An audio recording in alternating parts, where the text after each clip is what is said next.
Pour cette revue de presse, on retrouve Daniel Haïk. Et ce matin, Daniel, on va commencer par les manifestations contre la réforme judiciaire. Des manifestations qui, selon les organisateurs, ne cessent de s'amplifier. En effet, Christophe, 250 000 personnes auraient manifesté hier soir, selon les organisateurs, à Tel Aviv surtout, mais aussi à travers le pays. Et le Yediot Aharonot nous montre une prise de vue aérienne du boulevard Kaplan hier soir, noir de monde. Et en page intérieure, le quotidien qui titre « Des centaines de milliers d'Israéliens sont descendus dans les rues ».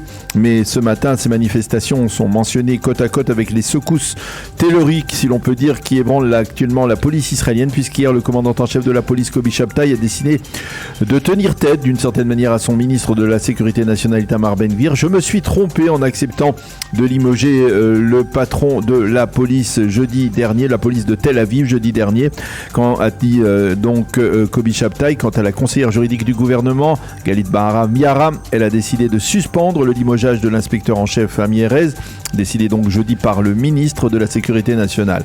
Le Israël Hayom consacre aussi sa manchette à la crise au sein de la police avec une déclaration claire de la part d'un inspecteur en chef qui affirme que Itamar Ben-Gvir est en train de porter atteinte à la police, qu'il est impulsif et qu'il n'a pas encore assimilé quel était son rôle ministériel. Alors que peut-on lire en page intérieure autour de cette réforme, Daniel ? Bien, le Israël Hayom nous explique que la semaine sera cruciale pour cette réforme judiciaire. La coalition prévoit en effet de promouvoir plusieurs clauses de la réforme, mais parallèlement, le président Herzog devrait lui aussi présenter son fameux plan de compromis.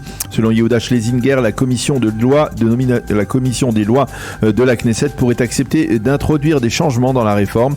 Et puis ce sont maintenant les médecins à travers le monde qui se préoccupent de la démocratie israélienne. Selon l'Organisation de la Santé publique mondiale, la réforme judiciaire israélienne met en danger la santé publique, ni plus ni moins. C'est un titre que l'on retrouve ce matin dans le Yediot Aharonot. Et comme chaque matin, Daniel, vous avez consulté les principaux éditoriaux liés à ce dossier, des éditoriaux qui sont très nombreux. Et oui, comme chaque matin quasiment depuis maintenant plusieurs semaines, de nombreux éditoriaux pour Ben Dror Yemini dans le Yediot Aharonot. L'annonce faite hier soir par Kobi Shabtai confirme ce que l'on redoutait, à savoir que nous sommes entrés dans une véritable crise constitutionnelle en Israël. Ce n'est plus qu'une question de temps avant que les policiers ne soient confrontés à un dilemme. De qui devront-ils recevoir les ordres? Et hier, Shabtai leur a donné une direction en s'alignant sur la conseillère juridique du gouvernement israélien et pas sur le ministre Itamar Ben-Gvir. Le Yediot Aharonot donne ce matin encore la parole à l'ancien Premier ministre Ehud Barak, qui est considéré comme le principal chef d'orchestre de la protestation anti-réforme. Et comme il le fait depuis 2 mois, Ehud Barak rajoute de l'huile sur le feu. Nous sommes au bord du gouffre. Il suffit que les 2 lois sur la politisation de la commission de nomination des juges et sur l'annulation des lois fondamentales soient votées pour qu'Israël devienne une dictature, affirme Ehud Barak. Shimon Schiffer, lui aussi, parle de bord du gouffre pour l'État d'Israël. Il écrit ce matin que seul Netanyahou est capable de stopper ce qu'il appelle la folie actuelle. Malheureusement, Benjamin Netanyahou ne fait rien, écrit Shimon Schiffer. Ron Shapira exprime ce matin la voix de l'apaisement dans le Yediot Aharonot en donnant raison au président Herzog et à son initiative de compromis. Peu d'Israéliens remettent en cause le fait qu'une réforme de la justice est indispensable, mais il ne faut pas détruire le système actuel sans avoir auparavant en construit un alternative. C'est pourquoi nous devons soutenir l'initiative du président et forcer les dirigeants politiques à s'asseoir à la table des négociations, quitte à geler provisoirement l'actuelle législation. Que peut-on lire dans les autres quotidiens comme le Israël Hayom, le Haaretz ou encore le Maariv ? En première page de Israël Hayom, on peut lire un éditorial de la propriétaire du journal gratuit, Myriam Edelson, la veuve de Sheldon Edelson. Elle aussi tente de calmer les esprits et de chercher ce qui unit une nation et non ce qui la divise. Il est important, écrit-elle, que chacune des 2 parties du gouvernement et de l'opposition puisse sortir la tête haute de la crise actuelle. Nous ne devons pas oublier que nous aimons ce pays qui nous a été donné par Dieu et par miracle.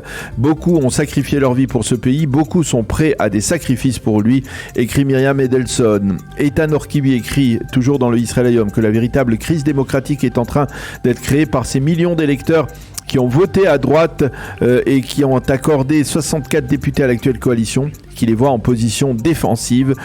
Si la réforme est véritablement freinée à la suite des manifestations, eh bien cet électorat qui a voté pour la majorité perdra le peu de confiance qu'il accorde encore à l'acte de voter dans des élections législatives dans une démocratie israélienne et d'influer ainsi sur la réalité politique. Pour Netanel Bendel, Kobi Shabtai a échoué dans ses fonctions, comme après l'opération Gardien des Murailles et après la catastrophe de Méron. Hier encore, Kobi Shabtai a refusé d'endosser sa responsabilité. Dans le Maariv, Kalman Lipskin, lui, s'insurge contre le rôle qu'il juge nocif de la presse israélienne dans la couverture médiatique, une presse israélienne qui, écrit-il, est biaisée et qu'elle offre une vision totalement erronée de la crise actuelle. Pour l'éditorialiste anonyme du Haaretz, Galit Baramiara est le dernier rempart avant la dictature israélienne. Et enfin pour Mordechai Gilad dans le Haaretz, le costume de dictateur va à merveille à Binyamin Netanyahou. Outre la réforme judiciaire, la presse et les médias israéliens mentionnent en évidence ce matin 2 dossiers importants. Oui, et le premier dossier, Christophe, est celui de la faillite de la Silicon Valley Bank qui devrait avoir des répercussions dans le monde de la haute technologie en général et en particulier dans la high-tech israélien. Les quotidiens en parlent en première page ce matin. Et ce matin, le site N12 de la chaîne 12 de la télévision israélienne cite le ministre des Finances Bezalel Smotrich qui a annoncé la création d'un comité d'experts qui va être chargé d'évaluer les répercussions de cette faillite sur le secteur de la haute technologie en Israël. Nous avons promis de tout faire pour que l'économie israélienne soit un îlot de stabilité dans les eaux troubles de l'économie mondiale, a déclaré Bezalel Smotrich.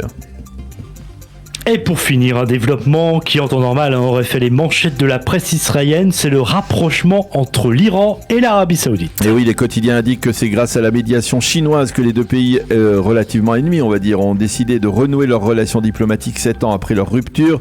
Le Israël cite tout de même un haut dirigeant saoudien qui affirme qu'il y a une chance de normalisation avec Israël dans l'avenir. Quant à Netanyahou et Lapid, ils se rejettent mutuellement la responsabilité de ce qui est considéré comme un échec pour l'État d'Israël ou pour la diplomatie israélienne. Et d'ailleurs, dans son éditorial ce matin dans le Israël Hayom, le général Tamir Eman écrit que désormais, face à la menace iranienne, Israël a besoin d'un soutien massif de la part de l'Occident.